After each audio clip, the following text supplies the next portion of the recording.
영상 시작 전 여러분들의 구독과 좋아요는 큰 힘이 됩니다.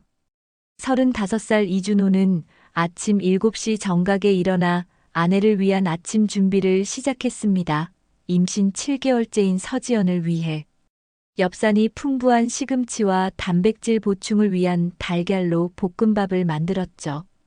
대기업 전략기획팀 과장으로 일하는 준호는 매일 새벽 6시에 출근해서 밤 10시가 넘어서야 집에 돌아오는 바쁜 일상을 보내고 있었습니다.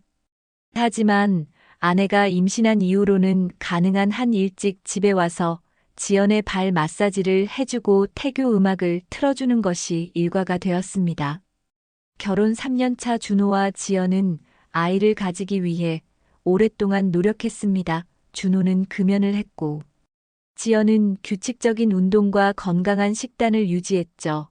그럼에도 불구하고 2년 동안 소식이 없어서 둘 다 조급해하던 차에 기적처럼 찾아온 임신 소식이었습니다. 산부인과에서 심장 소리를 처음 들었을 때 준호는 울컥했습니다. 드디어 아빠가 되는 것이었죠. 지연은 육아휴직을 내고 집에서 쉬고 있었습니다. 화장품 회사 마케팅팀에서 일하던 그녀는 임신 5개월 차부터 입덧이 심해져서 일찍 휴직을 결정했습니다. 준호는 아내가 몸이 무거워질수록 더욱 세심하게 챙겼습니다. 주말마다 일주일치 반찬을 만들어두고 비타민과 철분제를 챙겨주었죠. 마트에서 임신 부용 영양제를 고를 때면 성분표를 꼼꼼히 살펴보며 가장 좋은 제품을 선택했습니다. 어느 토요일 오후 준호는 거실 소파에 누워있는 지연의 배를 쓰다듬으며 말했습니다. 얘야, 아빠 목소리 들리니라고 속삭였죠. 지연은 미소를 지으며 요즘 밤에 많이 움직인다고 대답했습니다. 준호는 아기방 꾸미는 일도 직접 했습니다. 베이비블루 색깔의 벽지를 고르고 원목 크립을 주문했죠. 성별은 아직 알 수 없었지만 준호는 지연을 닮은 예쁜 딸이 태어났으면 좋겠다고 생각했습니다. 매일 밤 준호는 지연의 배에 손을 올리고 태교 동화를 읽어주었습니다.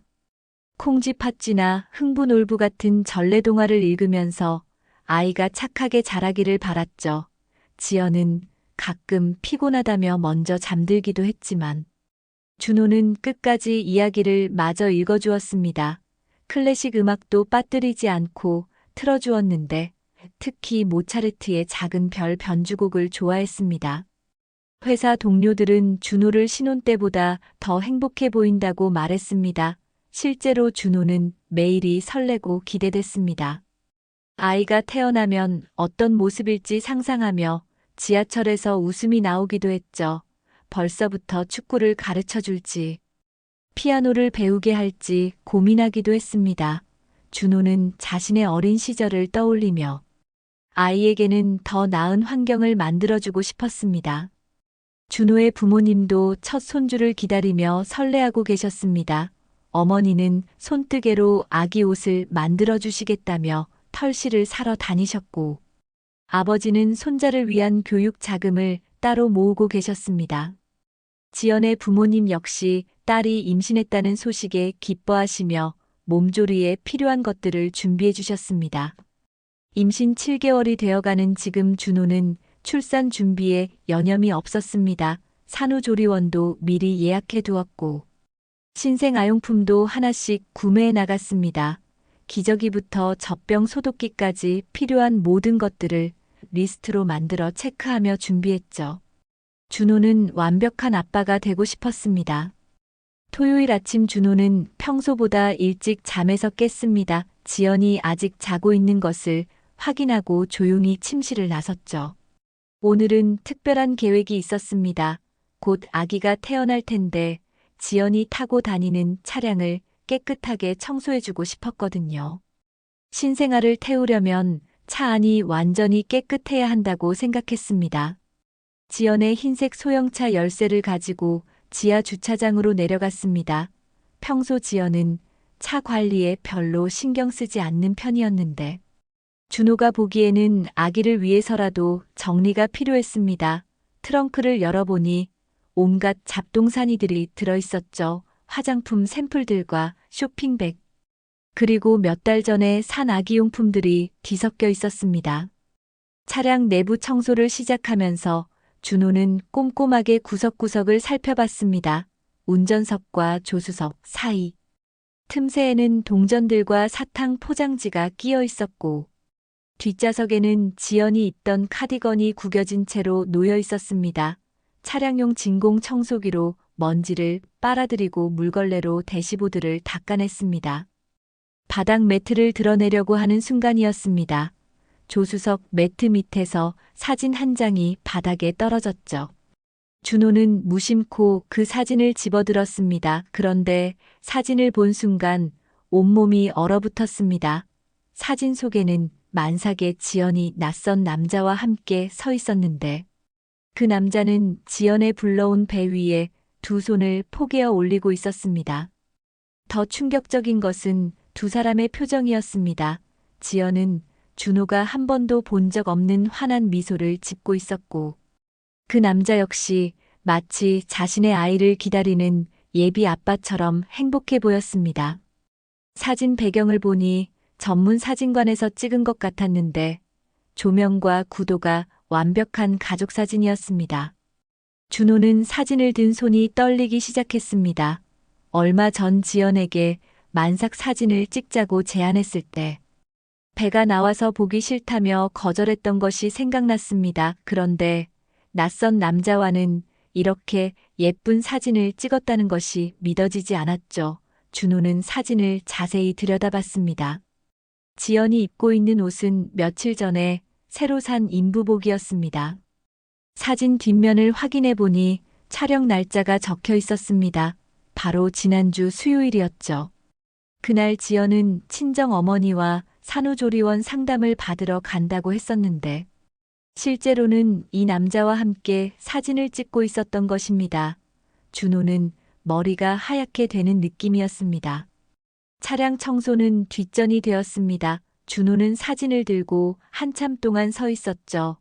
이 남자가 누구인지, 왜 지연과 함께 이런 사진을 찍었는지, 온갖 생각이 머릿속을 스쳐 지나갔습니다.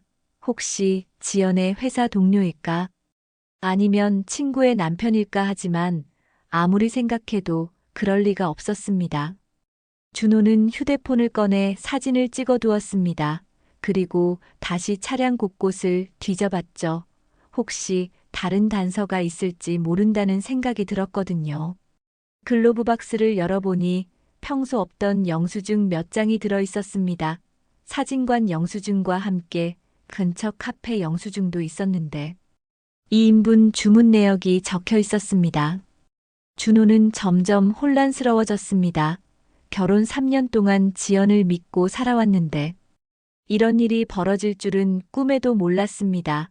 그동안 지연이 조금씩 변해가는 것을 느끼기는 했지만, 임신 때문이라고 생각했었죠. 요즘 들어 준호와의 대화도 줄어들고 스마트폰을 보는 시간이 늘어났던 것도 이제야 이해가 됐습니다. 준호는 사진을 발견한 충격에서 벗어나지 못한 채 차량 구석구석을 더 자세히 살펴보기 시작했습니다. 혹시 놓친 다른 증거가 있을지도 모른다는 생각이 들었거든요. 운전석 옆 수납 공간을 열어보니 평소 지연이 사용하지 않던 립스틱과 향수가 들어 있었습니다. 색깔도 평소 지연이 좋아하던 연한 핑크색이 아닌 진한 레드 계열이었죠.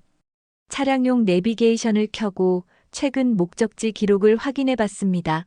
집 근처 마트와 병원 주소는 예상했던 대로였지만, 전혀 모르는 지역의 주소들이 여러 개 저장되어 있었습니다. 강남구 어느 호텔 주소와 사진관 주소, 그리고 산부인과 주소가 포함되어 있었는데, 지연은 분명히 집 근처 병원만 다닌다고 말했었습니다. 준호는 스마트폰으로 그 주소들을 하나씩 검색해 봤습니다. 호텔은 시간당 대여가 가능한 곳이었고, 사진관은 가족사진 전문 스튜디오였습니다. 산부인과는 고급 산후조리원이 딸린 대형 병원이었죠. 집에서 1시간 이상 떨어진 곳인데 왜 굳이 그곳을 갔을까 하는 의문이 들었습니다. 블랙박스 영상을 확인해 보기로 했습니다. 다행히 차량에는 전후방 카메라가 설치되어 있어서 최근 일주일간의 영상이 저장되어 있었죠. 준호는 휴대용 노트북을 가져와서 메모리 카드를 연결했습니다. 영상을 빨리 감기로 훑어보면서 수상한 장면이 있는지 찾아봤습니다. 지난주 수요일 영상에서 충격적인 장면을 발견했습니다. 지연이 차에서 내리는 장면인데 조수석에서 함께 내리는 남자가 있었습니다. 바로 사진에서 봤던 그 남자였죠. 두 사람은 호텔 앞에서 잠시 대화를 나눈 후 함께 건물 안으로 들어갔습니다. 준호는 가슴이 쿵쾅거리는 것을 느꼈습니다. 더 놀라운 것은 그 다음 영상이었습니다. 2시간 후 같은 장소에서 두 사람이 다시 나오는 모습이 찍혀 있었는데 지연의 표정이 완전히 달라져 있었습니다. 마치 연인처럼 남자의 팔짱을 끼고 걸어 나오는 모습이었죠. 그리고 그 남자는 지연의 배를 다정하게 어루만지고 있었습니다. 준호는 영상을 정지시키고 한참 동안 화면을 응시했습니다. 결혼 3년 동안 지연이 자신에게 보여준 적 없는 표정이었습니다. 그렇게 환하고 행복해하는 모습을 본 것은 처음이었죠. 준호 자신조차 지연에게서 그런 미소를 받아본 기억이 없었습니다. 영상을 계속 확인해 보니 이것이 처음이 아니라는 것을 알 수 있었습니다. 지난 달에도 비슷한 영상이 몇 개 더 있었고 매번 지연은 그 남자와 함께 다양한 장소를 다녔습니다. 산부인과에 함께 가는 영상도 있었는데 마치 부부처럼 자연스럽게 행동하고 있었습니다. 준호는 무릎에 힘이 빠지는 것을 느꼈습니다. 차량 운전석에 주저앉아서 머리를 감쌌죠. 지금까지 자신이 믿고 살아온 모든 것이 거짓이었다는 생각이 들었습니다. 지연이 임신했을 때의 기쁨도 매일 밤 태교를 해준 시간도 모든 것이 무의미하게 느껴졌습니다. 휴대폰을 꺼내 지연에게 전화를 걸려다가 멈췄습니다. 아직 확실한 증거가 부족하다는 생각이 들었거든요. 혹시 오해일 수도 있고 다른 이유가 있을 수도 있다고 스스로를 달래봤지만 영상과 사진은 너무나 명확했습니다. 준호는 차량 시트에 등을 기대고 천장을 올려다봤습니다. 그동안 지연의 변화를 감지하지 못한 자신이 바보 같다는 생각이 들었죠. 임신 후 지연이 점점 차가워진 것도 스마트폰을 손에서 놓지 않는 것도 모두 이유가 있었던 것입니다. 이제 더 이상 혼자서는 감당할 수 없을 것 같았습니다. 준호는 전문가의 도움이 필요하다고 판단했죠. 인터넷으로 사설탐정 사무소를 검색해보기 시작했습니다. 진실을 제대로 알아야 앞으로 어떻게 해야 할지 결정할 수 있을 것 같았습니다. 준호는 집으로 돌아가는 길에 머릿속이 복잡했습니다. 지연이 깨어있을 시간이었는데 어떤 표정으로 아내를 마주해야 할지 알 수 없었거든요. 평소처럼 자연스럽게 행동해야 한다고 스스로에게 다짐했지만 가슴 한편에서는 분노와 배신감이 끓어오르고 있었습니다. 현관문을 열고 들어가니 지연이 거실 소파에 앉아 스마트폰을 보고 있었습니다. 준호를 보자 지연은 어디 갔다 왔냐고 물었죠. 준호는 최대한 평상시와 같은 목소리로 차 청소를 했다고 대답했습니다. 지연은 고마워한다며 미소를 지었는데 그 미소가 준호에게는 가식적으로 느껴졌습니다. 준호는 지연의 배를 바라보며 갑자기 소름 끼치는 생각이 들었습니다. 혹시 저 아이가 자신의 아이가 아닐 수도 있다는 생각이었죠. 결혼 3년 동안 관계 횟수가 그리 많지 않았고 특히 지연이 임신했다고 알려준 시기를 계산해보면 더욱 의심스러웠습니다. 임신 소식을 들었을 때도 준호는 살짝 의아했었습니다. 그 전달에는 지연과 관계를 가진 기억이 거의 없었거든요. 하지만 그때는 그저 기적처럼 생긴 아이라고 생각하며 기뻐했었죠. 지금 생각해보니 그 시기에 지연은 자주 외출을 했고 늦게 들어오는 날이 많았습니다. 준호는 지연이 화장실에 간 사이 그녀의 스마트폰을 훔쳐봤습니다. 비밀번호가 걸려 있어서 열어볼 수는 없었지만 알림창에 여러 메시지가 와 있는 것을 확인할 수 있었습니다. 보낸 사람 이름은 영훈이라고 되어 있었는데 준호가 아는 지연의 지인 중에는 그런 이름의 사람이 없었습니다. 그날 밤 준호는 잠을 이룰 수 없었습니다. 지연은 평소처럼 일찍 잠들었지만 준호는 천장을 바라보며 온갖 생각에 잠겨 있었죠. 만약 아이가 자신의 아이가 아니라면 어떻게 해야 할까 하는 생각이 머릿속을 맴돌았습니다. 다음 날 월요일 준호는 회사에 가서도 일에 집중할 수 없었습니다. 동료들이 말을 걸어도 제대로 듣지 못했고 회의 시간에도 멍하니 앉아 있기만 했습니다. 점심시간에 준호는 인터넷으로 사설탐정 사무소를 검색해 봤습니다.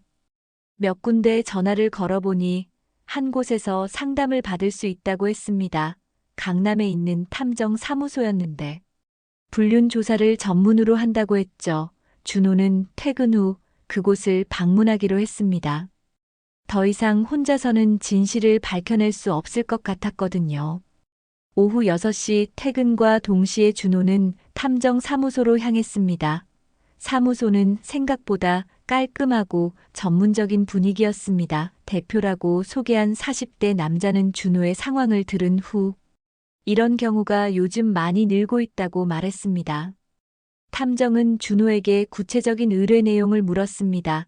준호는 지연의 1년간 행적을 조사해달라고 요청했죠. 누구와 만났는지, 어디를 다녔는지 모든 것을 알고 싶다고 했습니다. 탐정은 조사 기간과 비용을 설명했는데 생각보다 많은 돈이 필요했지만 준호는 주저하지 않고 계약서에 사인했습니다. 집으로 돌아가는 길에 준호는 지연에게 어떻게 말해야 할지 고민했습니다.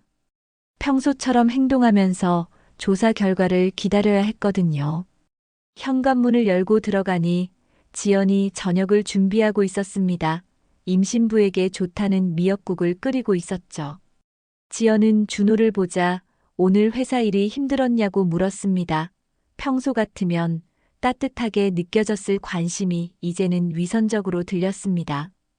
준호는 그냥 좀 피곤하다고 대답하며 식탁에 앉았습니다. 저녁 식사 내내 준호는 지연의 얼굴을 유심히 관찰했습니다. 정말 모르는 척하고 있는 건지 아니면 진짜 아무것도 모르는 건지 알 수 없었죠. 지연은 평소와 다름없이 아기 이야기를 했습니다. 곧 태어날 아이의 이름을 뭐로 지을지 고민이라고 하면서 말입니다. 그 순간 준호는 소름이 끼쳤습니다. 혹시 지연이 다른 남자의 아이에게 줄 이름을 자신과 상의하고 있는 건 아닐까 하는 생각이 들었거든요. 준호는 더 이상 이 상황을 견딜 수 없을 것 같았습니다. 일주일 후 탐정으로부터 전화가 왔습니다. 조사 결과가 나왔으니 사무소로 와달라는 내용이었죠. 준호는 가슴이 두근거리는 것을 느꼈습니다. 진실을 알고 싶으면서도 한편으로는 두려웠거든요. 회사에 반차를 내고 탐정 사무소로 향했습니다. 탐정은 준호를 보자마자 안타까운 표정을 지었습니다. 그리고 책상 위에 두꺼운 파일을 올려놓으며 말했습니다. 예상했던 것보다 훨씬 심각한 상황이라고 했죠. 지연과 그 남자의 관계가 1년 전부터 시작되었다는 것이었습니다. 탐정이 보여준 자료에 따르면 지연은 작년 3월 화장품 브랜드 마케팅 행사에서 정영훈이라는 남자를 처음 만났습니다. 정영훈은 36살로 지연의 회사와 거래하는 유통업체에서 일하는 직원이었죠. 행사 당일 찍힌 사진에서 두 사람이 함께 대화하는 모습이 포착되어 있었습니다. 그 이후 두 사람의 만남은 점점 잦아졌습니다. 처음에는 업무상 미팅이라는 명목이었지만 곧 사적인 만남으로 발전했죠. 작년 5월부터는 주말마다 만나기 시작했고 여름에는 함께 펜션 여행을 다녀온 흔적도 발견되었습니다. 가장 충격적인 것은 지연이 임신했다고 알린 시기와 정영훈과의 관계. 진전 시기가 정확히 일치한다는 점이었습니다. 탐정이 확인한 바로는 지연과 정영훈이 관계를 시작한 것이 작년 7월이었고 지연이 임신 소식을 알린 것이 올해 1월이었습니다. 계산해보면 임신 시기가 딱 맞아떨어졌죠. 더욱 놀라운 사실은 지연이 정영훈과 함께 산부인과를 다녔다는 것이었습니다.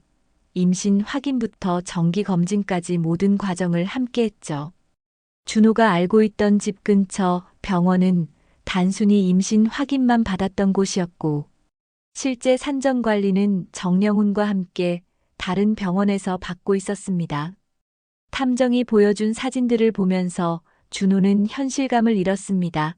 지연과 정영훈이 산부인과 대기실에서 다정하게 앉아있는 모습, 초음파 사진을 함께 보며 기뻐하는 모습, 산후조리원 상담을 받는 모습까지 모든 것이 담겨 있었습니다. 특히 충격적이었던 것은 정영훈의 부모님을 만나는 사진이었습니다. 지연이 정영훈의 집에서 그의 가족들과 함께 식사하는 모습이 찍혀 있었죠. 마치 며느리처럼 자연스럽게 어울리고 있었습니다. 정영훈의 어머니는 지연의 배를 쓰다듬으며 손자를 기다린다는 표정이었습니다. 탐정은 두 사람이 이미 출산 후 함께 살 계획을 세우고 있다고 말했습니다. 정영훈이 새 아파트 계약을 준비하고 있었고, 지연도 이혼 후 살 집을 알아보고 있었다는 것이죠.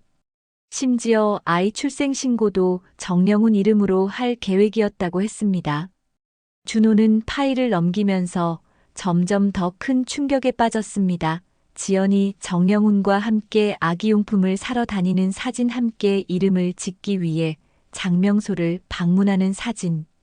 심지어 정영훈이 지연의 친정 부모님을 만나는 사진까지 있었습니다. 탐정은 지연의 부모님도 정영훈을 사위로 인정하고 있는 것 같다고 말했습니다. 지연이 친정에 정영훈을 데려가서 인사를 시켰고, 부모님들도 그를 환영하는 분위기였다는 것이죠. 준호만 모르는 가운데 모든 사람들이 이미 새로운 가족 구성을 준비하고 있었던 것입니다. 준호는 의자에 등을 기대고 한숨을 내쉬었습니다.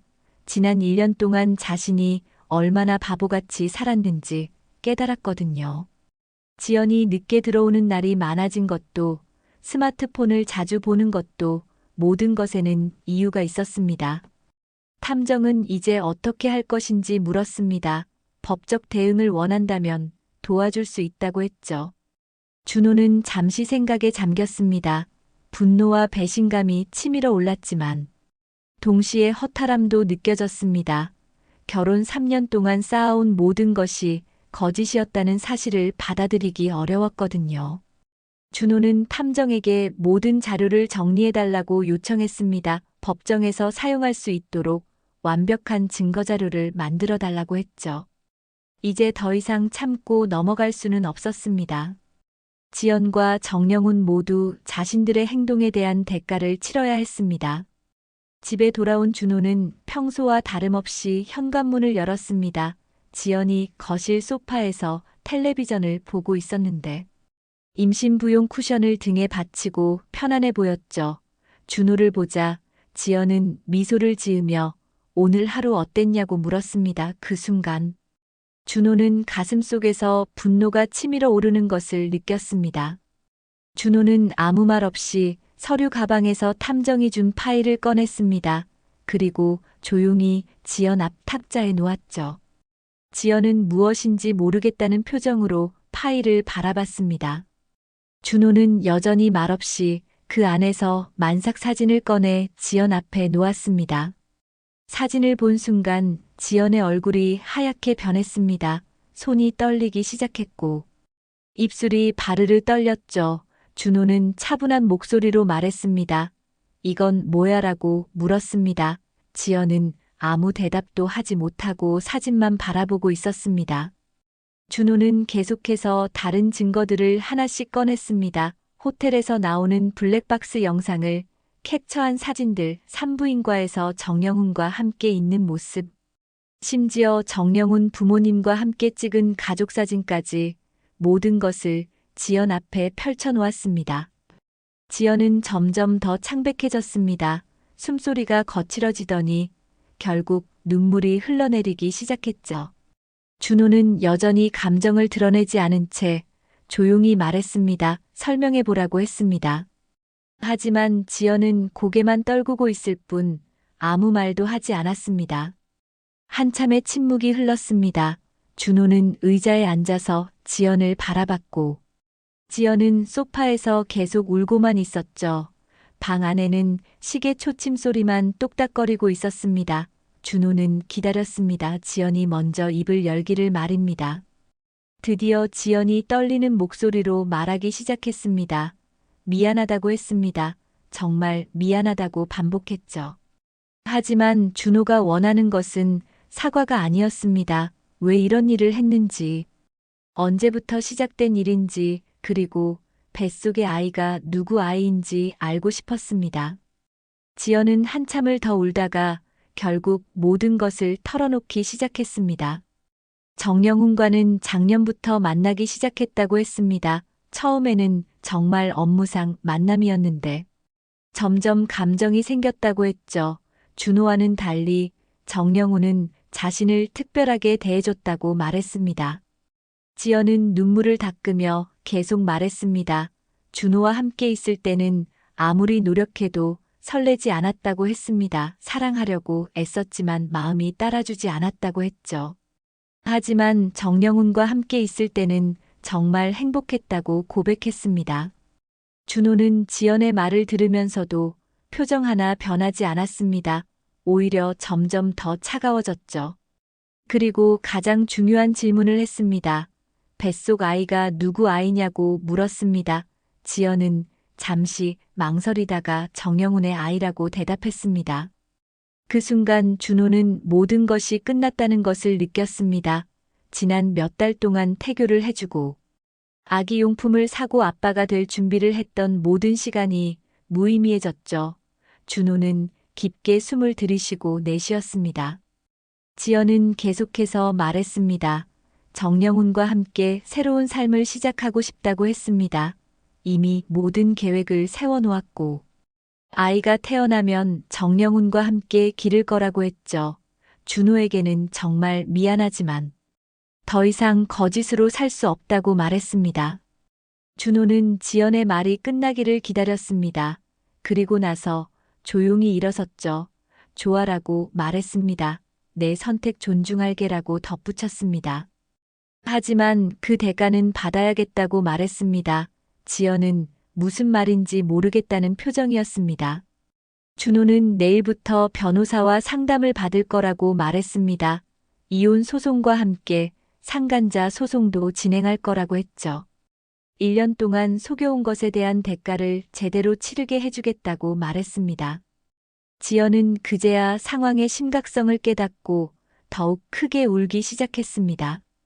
준호는 더 이상 지연과 같은 공간에 있고 싶지 않았습니다. 짐을 싸서 당분간 다른 곳에서 지내겠다고 말하고 침실로 향했습니다. 지연이 붙잡으려 했지만 준호는 뿌리치고 가방에 필요한 물건들을 넣기 시작했습니다. 다음 날 아침 준호는 회사에 연차를 내고 법무법인을 찾았습니다. 인터넷으로 검색해서 가정사건을 전문으로 하는 곳으로 선택했죠. 사무실에 들어서니 40대 후반으로 보이는 변호사가 반갑게 맞아주었습니다. 오경석이라고 소개한 변호사는 이런 사건을 많이 다뤄봤다며 자신있게 말했습니다. 준호는 탐정이 정리해준 모든 자료를 변호사에게 보여주었습니다. 사진들과 영상, 캡처 내비게이션 기록, 호텔 출입 기록까지 빠짐없이 정리된 증거들이었죠. 오 변호사는 자료를 훑어보며 감탄했습니다. 이 정도면 완벽한 증거라고 말했습니다. 변호사는 이혼 소송과 상간자 소송을 동시에 진행할 수 있다고 설명했습니다. 특히 상간자 소송의 경우 정영훈에게 상당한 위자료를 받을 수 있을 것 같다고 했죠. 지연이 1년 동안 지속적으로 불륜을 저질렀고 심지어 다른 남자의 아이를 임신한 상황이니 법원에서도 중하게 봐줄 거라고 말했습니다. 준호는 친자 확인을 위한 DNA 검사도 신청하고 싶다고 말했습니다. 비록 지연이 정영훈의 아이라고 고백했지만 법적으로 확실히 해두고 싶었거든요. 변호사는 당연히 필요한 절차라며 동의했습니다. 출산 후 즉시 검사를 진행하자고 했죠. 소송 준비를 하면서 준호는 정영훈의 신상 정보도 자세히 알아봤습니다. 정영훈은 중견 유통업체에서 과장으로 일하고 있었는데 지연의 회사와는 3년째 거래 관계를 유지하고 있었습니다.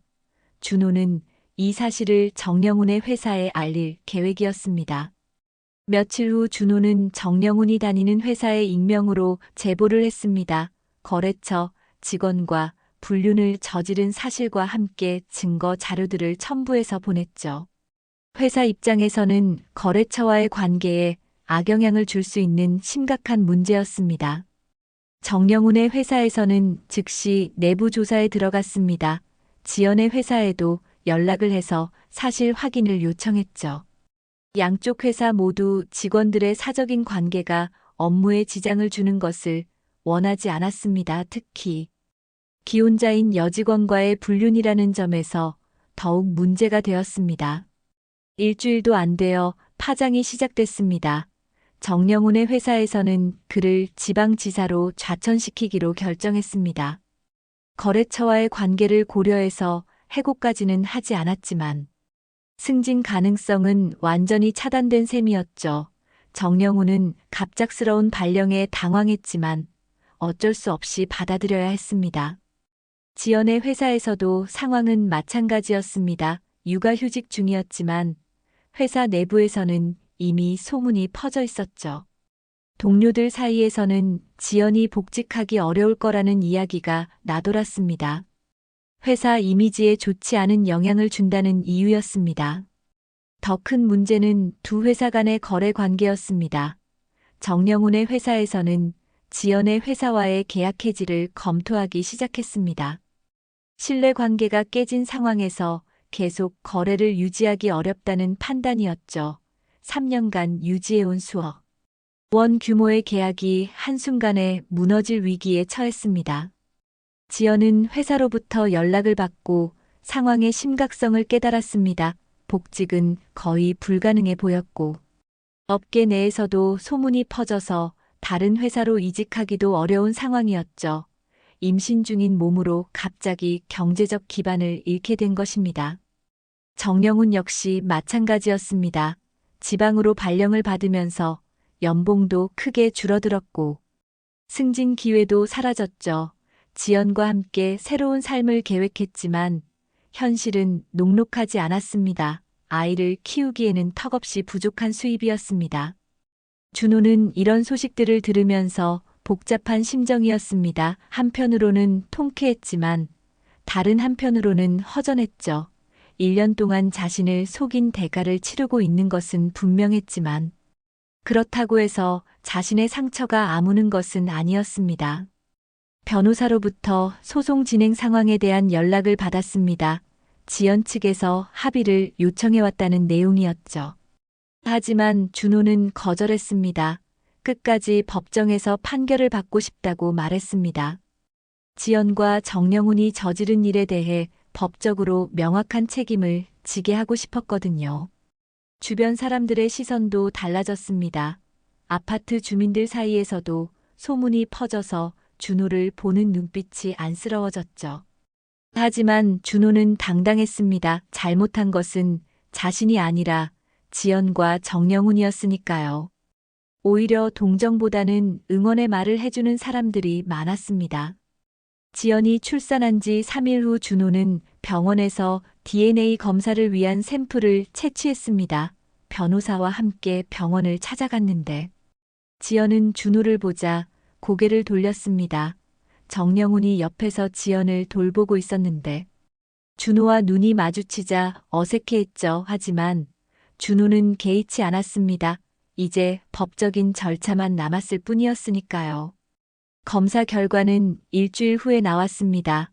예상했던 대로 친자 관계가 성립하지 않는다는 결과였죠. 준호는 결과를 받아보면서도 별다른 감정의 변화는 없었습니다. 이미 마음의 준비를 하고 있었거든요. 변호사는 이제 출생신고, 무효 절차를 진행할 수 있다고 말했습니다. 법원에서의 1차 조정 기일에 지연과 정영훈이 함께 나타났습니다. 지연은 출산 후 몸이 아직 회복되지 않은 상태였는데 많이 야윈 모습이었죠.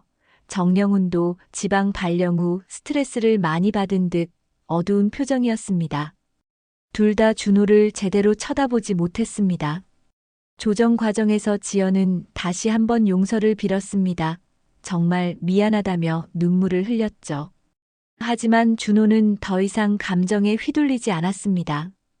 냉정하게 법적 절차대로 진행하겠다고 말했습니다. 조정은 결렬되었고 본격적인 재판이 시작되었습니다. 재판 과정에서 모든 증거들이 공개되었습니다. 탐정이 수집한 사진들과 영상, 자료들이 법정에서 하나씩 제시되었죠. 판사도 이 정도로 치밀하게 계획된 분류는 처음 본다며 혀를 찼습니다.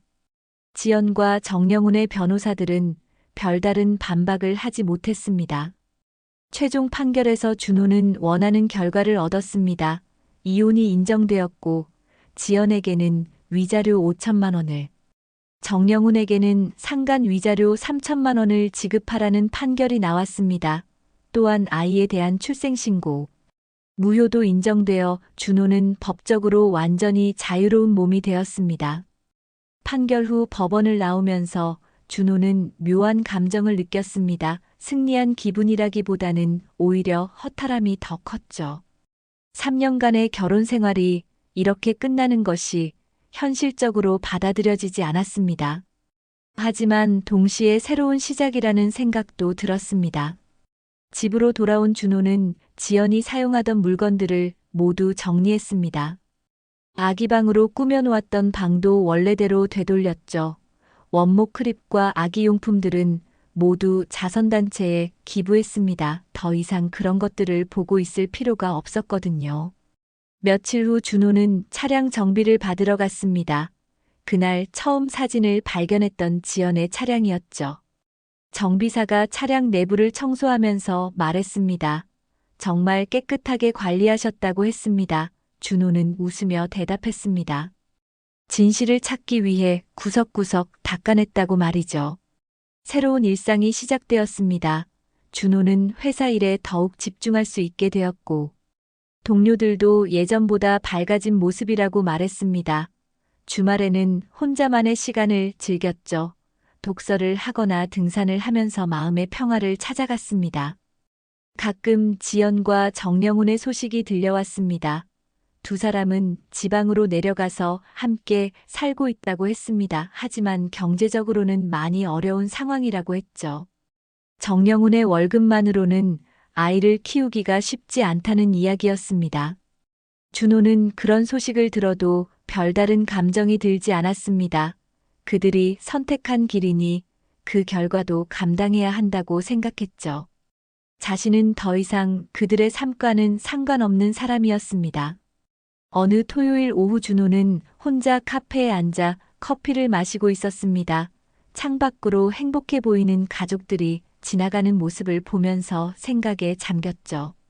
언젠가 자신도 진정한 사랑을 만날 수 있을까 하는 생각이 들었습니다. 하지만 이번 경험을 통해 준호는 많은 것을 배웠습니다. 사랑도 중요하지만 신뢰가 더 중요하다는 것을 깨달았죠. 그리고 상대방을 맹목적으로 믿기보다는 현실을 직시하는 것이 필요하다는 것도 알게 되었습니다. 준호는 스마트폰을 꺼내 몇 달 전 차량 청소하던 날을 떠올렸습니다. 그날 발견한 사진 한 장이 자신의 인생을 완전히 바꾸어 놓았죠. 진실은 언제나 숨겨져 있지만 결국은 드러나게 마련이라는 것을 깨달았습니다. 이제 준호는 새로운 삶을 시작할 준비가 되었습니다. 과거의 상처는 치유되었고 미래에 대한 희망도 생겼죠. 다시는 거짓된 사랑에 속지 않겠다고 다짐했습니다. 진실만이 진정한 행복을 가져다 줄 수 있다고 믿었거든요. 해가 저물어가는 카페 창가에서 준호는 조용히 혼잣말을 했습니다. 차 안에 숨어있던 진실을 찾아냈고 이제 마침내 그 모든 거짓을 깨끗하게 닦아냈다고 말이죠. 앞으로는 더 이상 눈을 감지 않고 진실만을 보며 살아가겠다고 결심했습니다.